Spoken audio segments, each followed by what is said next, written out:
Imagine standing in front of your people after being publicly beaten, your body barely steady. Knowing the punishment is not over, you think this ends with you. It doesn't. Roman soldiers are already moving past you. They are not there to restore order. They are not there to make arrests. They are reaching for your daughters while you are still standing in the open. You were a queen. You were an ally. You followed Roman law. None of it matters now. There is no trial.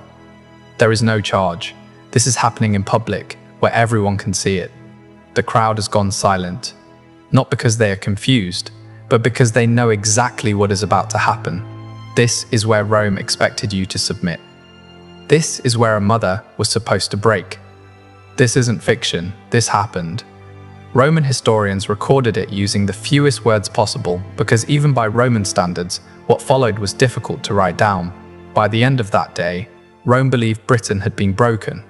Instead, it triggered a rebellion that burned Roman cities and nearly forced the empire to abandon the island. But that rebellion comes later.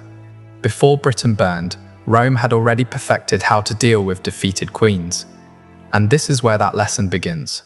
If hidden horrors of the past fascinate you, subscribe to Grim History, hit the like button, and once you reach the moment that unsettles you most, tell me where you're watching from. Let's begin. You are being marched forward through the streets of Rome. Roman guards flank you on both sides, controlling your pace, forcing you to keep moving as your body strains against the weight dragging at your arms. You are not allowed to hurry. You are not allowed to stop. The chain locked around your wrists is cold against your skin, and unmistakably gold. It catches the light as you move, pulling the crowd's attention with every step. It is not designed to stop you from running. It is designed to make sure no one looks away. The weight pulls at your shoulders before the pain reaches your legs, and you understand the purpose immediately. You are not being restrained, you are being displayed. You hear the crowd before you see them. Thousands of voices layered together, laughter, shouting, anticipation. This is not the sound of execution. They are excited, and that is when the fear sets in. Rome kills its enemies quickly when it wants them gone. When Rome keeps you alive, it is because your body still has a use.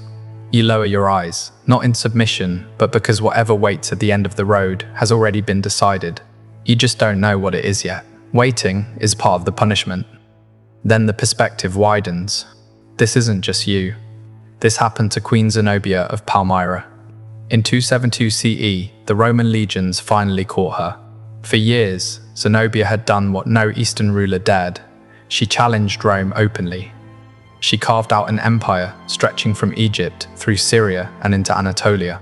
She ruled in her own name, minted her own coins, commanded armies, and forced Rome to treat her as more than a disposable client ruler.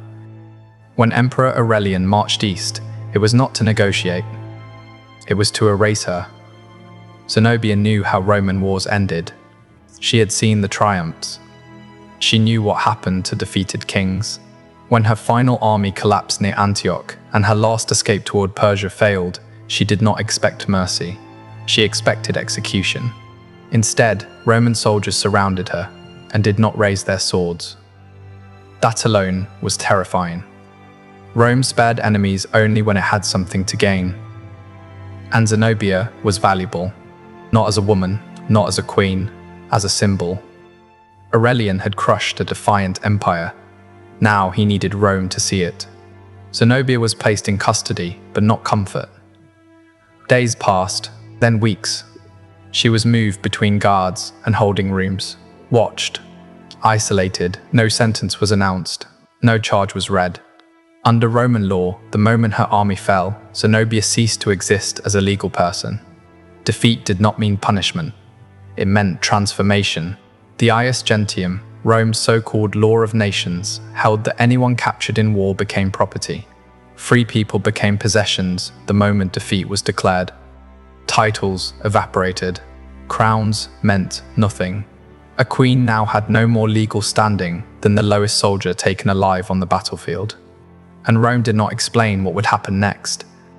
During captivity, Zenobia would have heard rumors. Some captives vanished before triumphs ever took place. Others were kept alive only long enough to be displayed, then quietly removed. When word finally came, It did not announce execution. It announced preparation. The Senate had granted Aurelian a triumph.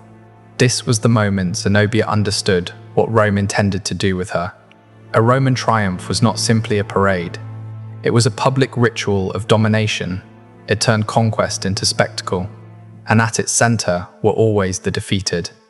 Prisoners of war, captured generals, fallen kings, and queens. Zenobia would not be killed in a cell, away from witnesses. She would be preserved, dressed, adorned, displayed. Her body would tell a story Rome wanted remembered. In the days before the triumph, the city prepared.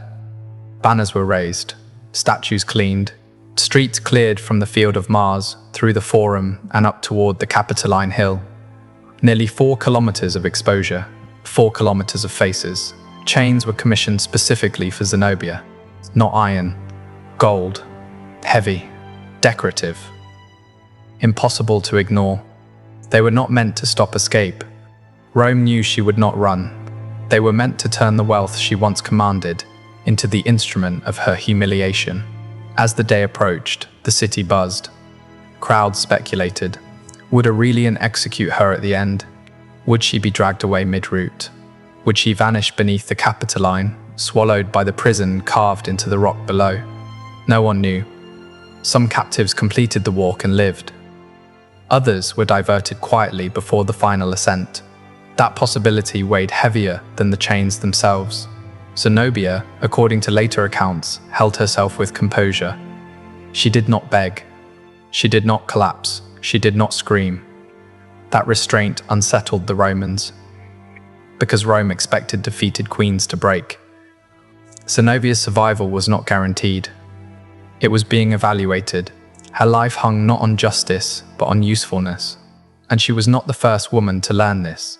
Across the empire, Rome had already perfected what happened when queens trusted law, status, or loyalty to protect them. The fate waiting for them was not written in codes. It was written in bodies. And in what coming next, humiliation would not produce silence. It would produce fire. Zenobia does not yet walk Rome's streets. Before the city sees her, Rome prepares her. And the preparation begins not with chains, but with law. Roman power did not rely on chaos. It relied on rules. Rules designed to protect Romans, and rules designed to abandon everyone else. Once Zenobia was captured, she crossed an invisible line. On one side stood citizens, shielded by centuries of legal privilege. On the other stood enemies of Rome. She belonged entirely to the second category. Under Roman law, defeat erased identity. The moment her army fell, Zenobia ceased to exist as a legal individual. She was no longer a ruler, no longer an ally, no longer even a person protected by law. This distinction mattered. A Roman citizen could not be flogged without trial. To bind a citizen without due process was scandalous. To execute one without appeal could trigger unrest. Roman bodies were protected because Roman power depended on citizens believing the state guarded them. Zenobia's body did not qualify. She was not Roman.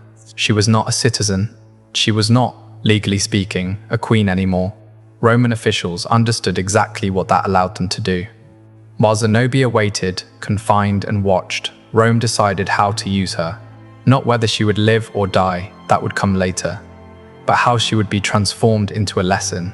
Captured rulers were often held in deliberate limbo before triumphs. Not tortured, not comforted, simply denied information. They were moved between holding spaces. Guards changed. Sleep was disrupted. Food was rationed. Nothing severe enough to provoke outrage. Just enough to drain certainty. Would there be execution? Ransom. Public display. A quiet disappearance. No one told her. And while Zenobia waited, Rome prepared the city. Rumors spread deliberately. People whispered about her defiance, her ambition, her arrogance. Rome wanted the crowd ready long before she appeared. By the time she stepped into view, the audience would already know how to feel. The triumph, once announced, became unavoidable. A Roman triumph was not automatic. It required Senate approval, a signal that the state had decided the enemy's humiliation was useful. The procession followed a fixed route, but nothing about it was neutral. Every detail was arranged to shape how victory would be remembered. Musicians led the way, their noise filling the streets. Painted scenes of burning cities and fleeing enemies followed. Exotic animals were dragged through the crowd, proof that distant worlds had been conquered and reduced. Only after this display came the prisoners. They were the proof. Captured soldiers walked in chains, their defiance already stripped away. At the front of the column walked the rulers, kings, princes, and queens. Their clothing was often left intact. Rome did not want to erase who they had been. It wanted to show what conquest did to power. Zenobia would not be stripped of identity. She would be forced to carry it. 4 kilometers is a long distance when you are exhausted, bound, and exposed. The procession moved slowly, stopping often so the crowd could watch. Spectators leaned from balconies. Children were lifted onto shoulders. Vendors sold food while people laughed and pointed. This was not hatred, it was enjoyment. For Romans, triumphs were entertainment. Proof that their empire expanded. Proof that threats could be crushed. For captives, every step was exposure. There was no way to hide fear. No way to avoid eye contact. Every stumble was noticed. Every pause judged. And at any moment, the route could change. Not every captive completed the triumph. Some rulers were diverted before the final